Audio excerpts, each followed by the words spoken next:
morning and welcome to Breakfast News. I am Aishwarya Kapoor with you. Here are the latest headlines.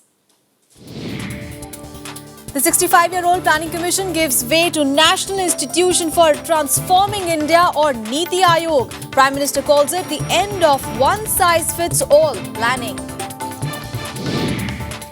BJP seeks more time for government formation in Jammu and Kashmir, tells Governor talks are underway to ensure a stable administration. A century and still going strong. Mars orbiter mission completes 100 days around the red planet. And Sri Lanka presidential elections enter final stage of campaigning. A look at the challenges for Mahinda Rajapaksa's bid to retain power.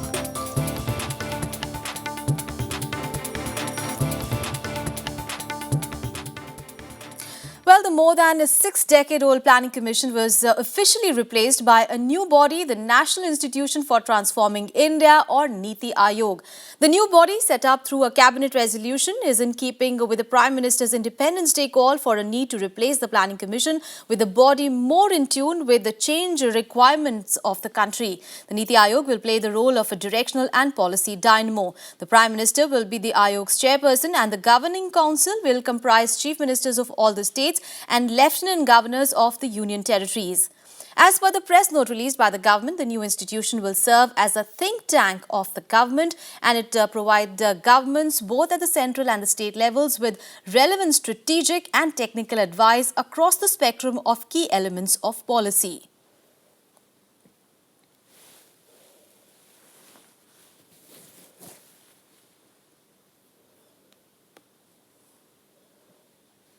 Now, let us take you through some points of the stated agenda of the newly formed Niti Aayog. Well, the agenda is to foster cooperative federalism through structured support initiatives and mechanisms with the states on a continuous basis. Also, to develop mechanisms to formulate credible plans at the village level and aggregate these progressively at higher levels of government. To ensure on areas that are specifically referred to it that the interests of national security are incorporated in economic strategy and policy. Also to design strategic and long-term policy and program frameworks and initiatives and monitor their progress and their efficacy.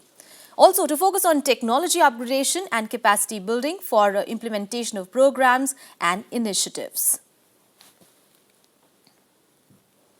And Prime Minister Narendra Modi repeated since the morning of the benefits of the new body to what he called development as well as cooperative federalism. In his first tweet, the Prime Minister wrote, a landmark change is the inclusion of all state chief ministers and LGs of union territories in the Niti Aayog. This will foster a spirit of cooperative federalism. In another message, Modi wrote, having served as a chief minister in the past, I am very much aware of the importance of actively consulting the states. Niti Aayog does that precisely. In another justification for the institution to replace the Planning Commission, Modi says, through Niti Aayog, we bid farewell to a one-size-fits-all approach towards development. The body celebrates India's diversity and plurality.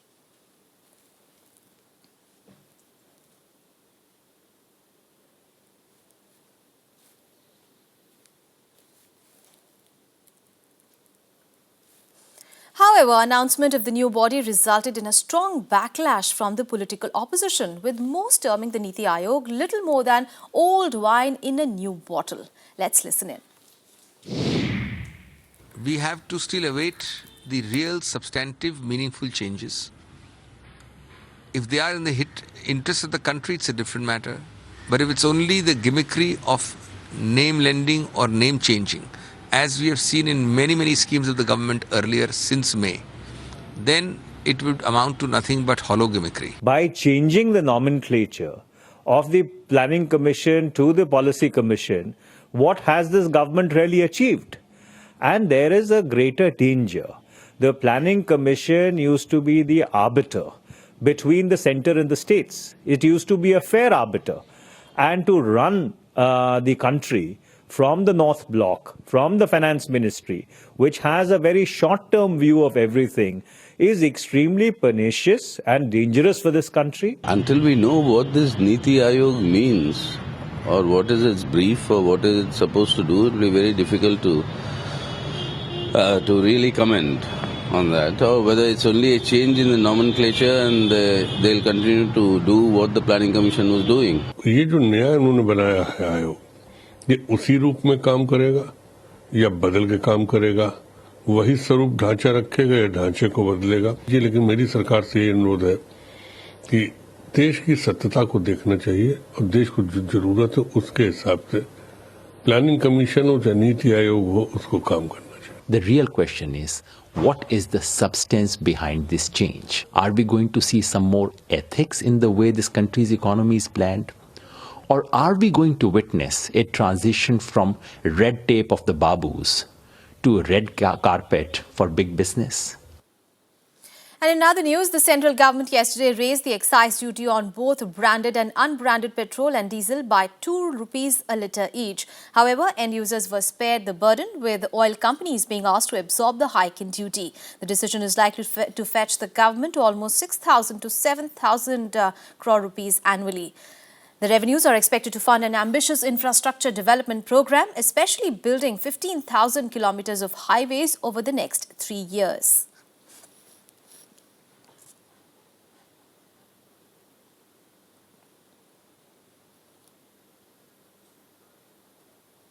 And we'll take a very short break here. Stay with us.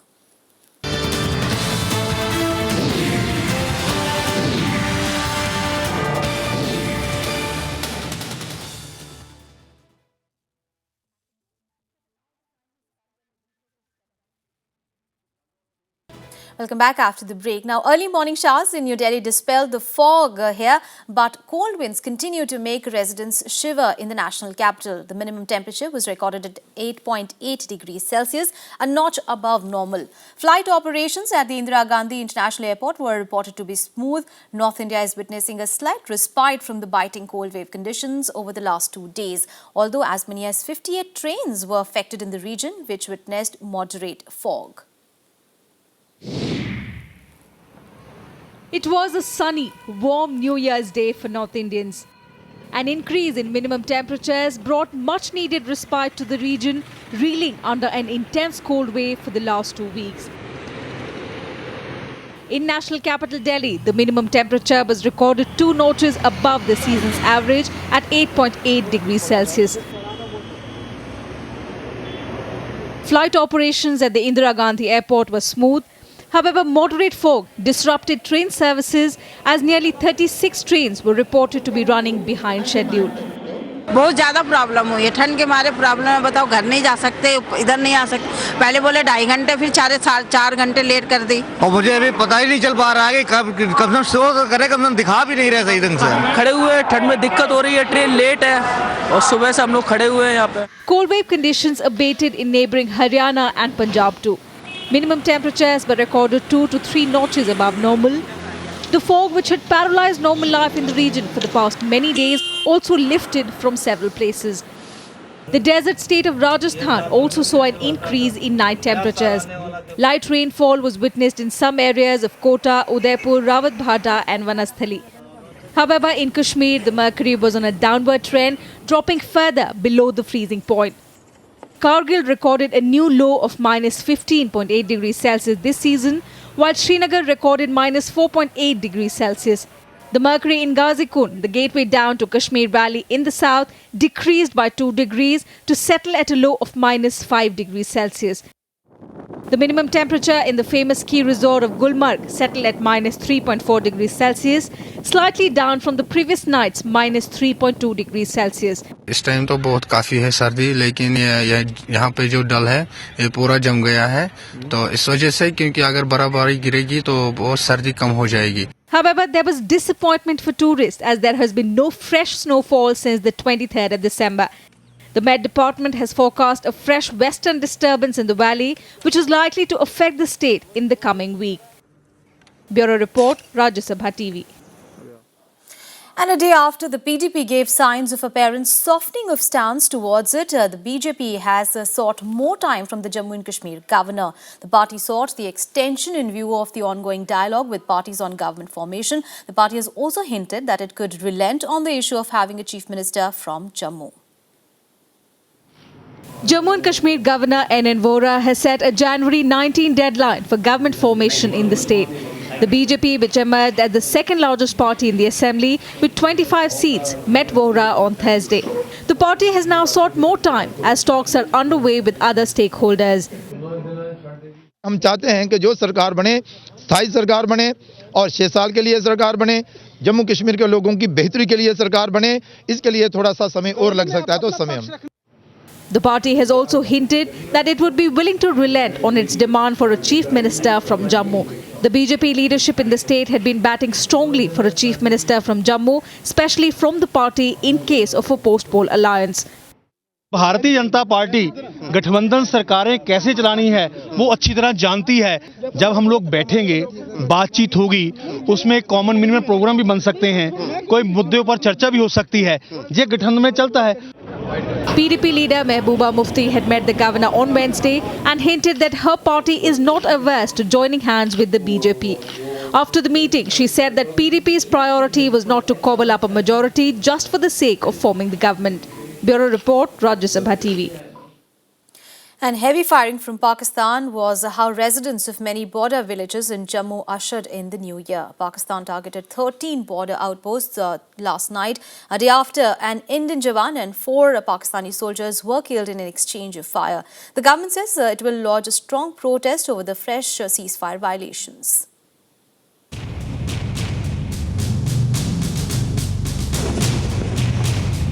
The firing on New Year's Eve was Pakistan's third major ceasefire violation in the last 36 hours, their 7th in the last 8 days. Their target this time, 13 BSF posts in the Samba and Kathua sectors of Jammu. The firing picked up late on Wednesday, hours after BSF Jawans shot dead 3 Pak soldiers in retaliatory attacks and went on through the night. Patrolling border पे करना एक बड़ी routine बात है और rangers भी petrol करते हैं, हम भी करते हैं और उसके ऊपर एक हमला बोल दिया और फायर खोल दिया, अंधाधुंध फायर खोल दिया जिसमें हमारे एक जवान शहीद हो गया। 12-15 पोस्टें हमारी थी जो कि उन्होंने टारगेट की हैं और हमने फिर रिटेलिएट किया और उसको बिफिटिंग रिप्लाई दिया। And the collateral damage, a recurring nightmare for residents of villages in Samba and Kathua sectors. Their lives, their livestock and homes exist in the shadow of constant fear. There were no casualties on New Year's Eve, though some animals were hit. But the people here entered 2015 shrouded in fright and alarm. रात को तो बहुत ज़बरदस्त हुई, जिससे हमने सोचा कि नया साल मनाएंगे, खुशी आएगी। लेकिन रात को कोई 12:30 बजे के बाद एकदम जबरदस्त फायरिंग स्टार्ट हो गई। बैंस के स्प्लेंडर लग गए हैं, तो बाकी लोगों का तो कोई ऐसा असर नहीं पड़ा है। The government says it will lodge a strong protest with Pakistan on the frequent violations. On Wednesday, Defence Minister Manohar Parrikar had said Indian security forces should not hold back in the face of firing and must retaliate with double the force. The response on Thursday was distinctively sharper.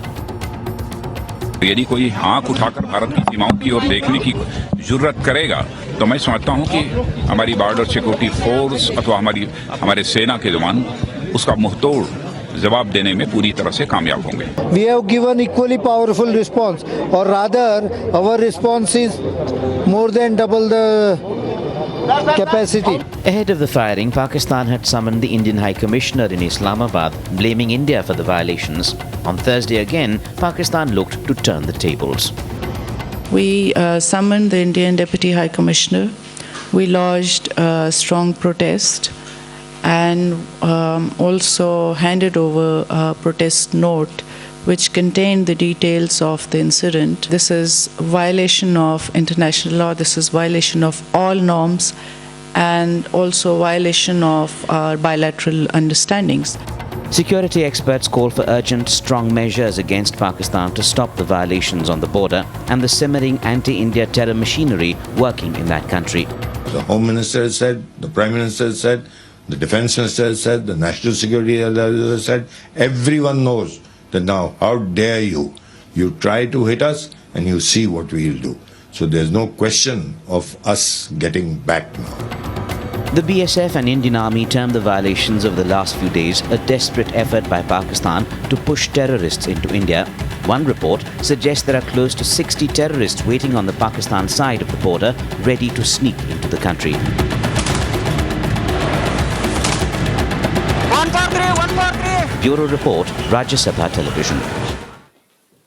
And a Delhi police mobile app has been launched that will allow women to send a distress call to the nearest PCR and their relatives in an emergency. Home Minister Rajnath Singh yesterday launched the new application named Himmat, targeted at security of working women who have smartphones and travel alone even late at night. Now, pepper spray was distributed to women and girls who had successfully completed Delhi Police's self-defense program. And the app becomes active after downloading and registration on the Delhi Police website. A user can send an alert by pressing the power or soft button on their mobile phones, triggering a 30-second audio-video recording which will be relayed to the PCR and 5 chosen friends. पूरे India में पहली integrated महिला सुरक्षा पे application है। महिला सुरक्षा में नया आयाम होगा और हमें पूरी उम्मीद है कि महिलाएं इस एप्लीकेशन को डाउनलोड करेंगी, जिससे दिल्ली पुलिस उनकी सुरक्षा को मजबूत कर सके। All right, we'll take a very short break here. Stay with us for more news and updates.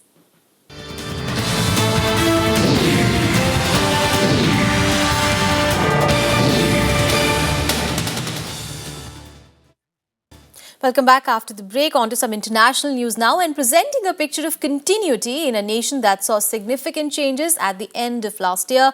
Former Afghanistan President Hamid Karzai says he meets President Mohammad Ashraf Ghani almost daily and advises him on political issues. In an interview, he also spoke about his relations with the United States. Despite the leadership change and NATO troops leaving Afghanistan, former Afghanistan President Hamid Karzai has indicated there's continuity in the nation's politics. Karzai says he meets successor Mohammad Ashraf Ghani almost daily to advise him on key issues. President Ashraf Ghani and I are meeting very, very often, or almost daily on telephone. So it's a relationship that I fully enjoy and have respect for. The issues that have significance to the whole of the Afghan people, I will be there, and that's where we meet and discuss. Karzai also explained the reason behind his action on both Pakistan and his perceived hostility towards the United States in his last months in office. The war in Afghanistan is not of the Afghan people. It is not our war. It's a foreign war conducted for foreign interests. And in this war, the main elements are Pakistan and the United States. Not that I was against the United States. No. I've told the United States that we will not be in your way of the interests that you have in this region. We are too small a country, too poor a people, to stand in front of you or to prevent you, even if you want to. But whatever you're doing here, which I know is not fighting terrorism, I don't believe they're doing that in Afghanistan. Well, that I don't know. That they will only be able to tell you. But do it in a way where Afghans will not suffer. In a marked contrast to Karzai, Ghani showed himself more closer to Washington. His first major action as president was to sign the US security agreement, allowing a limited number of troops to remain in Afghanistan. Bureau Report, Rajya Sabha TV. And campaigning for the presidential polls in Sri Lanka has entered the last week. The elections are being seen as historic in more ways than one. While it is the first time that a candidate, Mahinda Rajapaksa, is looking for a third term, it is also one where the main contest is between two candidates who are both banking on the same rural vote. The presidential election in Sri Lanka has entered its last lap. Mahinda Rajapaksa is seeking a record third term in the 8th of January election. In this innings as peacetime president.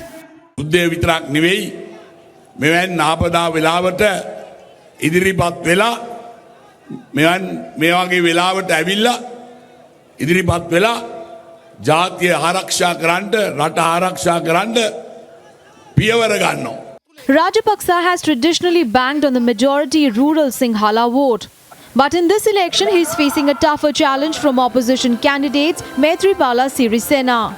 I think it's a very closely contested election, and it's still too early to call in that respect. I think a lot will depend on how the campaign is conducted in these last 5 days. This election is very historic and decisive because it's the first time a president is going for a third term. But I think more significant is that there's a possibility of the whole sort of structure and culture of the polity changing.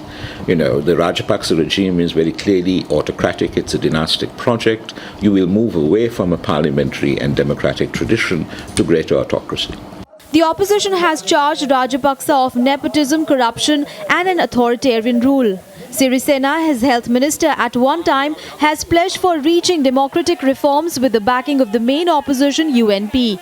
Sri Lanka's main Tamil party, Tamil National Alliance, has also endorsed Sirisena. මහදූෂිත පාලනයක් මේ රටේ ඇති වෙනවා.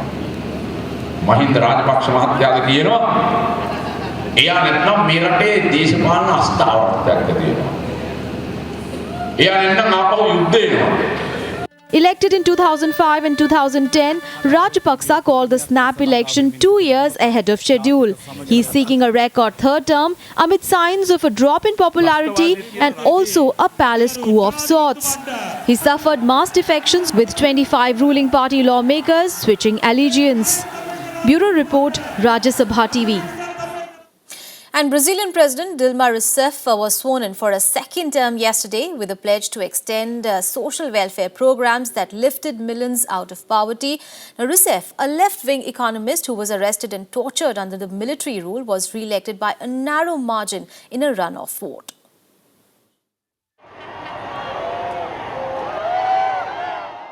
Brazil's President Dilma Rousseff was sworn into her second term on Thursday, amid hopes her government will pull Latin America's largest economy out of a 4-year slump. Nós vamos fazer sim ajustes na economia, mas isso sem revocar direitos conquistados ou trair nossos compromissos sociais. The career bureaucrat, who became the first woman president of Brazil in 2011, spent the last 4 years battling an economic downturn and high inflation. The problems almost snatched away the re-election from her. She managed to narrowly get re-elected in October, mainly on her record at reducing poverty and keeping unemployment near all-time low. Uma emoção de brasileira de verdade, dessas que quer que o Brasil vá para frente, que acredita na força da mulher e acredita na honestidade e na lealdade de Dilma ao povo brasileiro. Dilma transforma, Dilma vai para frente, é o Brasil avançando, é o Brasil sem fronteiras. With investors fleeing Brazilian assets in disapproval of Rousseff's management of the economy, during her first term, the 67-year-old leftist pledged to pursue more market-friendly policies. Things are expected to become more complicated for her in February when the Supreme Court is expected to reveal the names of dozens of politicians who allegedly received funds more than $3 billion in kickbacks skimmed from the coffers of Brazil's state-run oil company Petrobras. Bureau Report, Rajya Sabha TV. And Mangalyaan, ISRO's maiden mission to Mars, has successfully completed 100 days in orbit. Mangalyaan entered the Mars orbit on 24th of September 2014 after travelling for over 10 months to cover 666 million kilometers to reach its destination. This mission made India the first country in the world to successfully launch its mission on Mars on the very first try. Now, Mangalyaan cost 450 crore, making it the cheapest interplanetary mission ever. It was completed in just 15 months. Now, NASA with its Curiosity and Maven, European Space Agency with its Mars Express, are the only two other members of the elite club of the successful Martian explorers.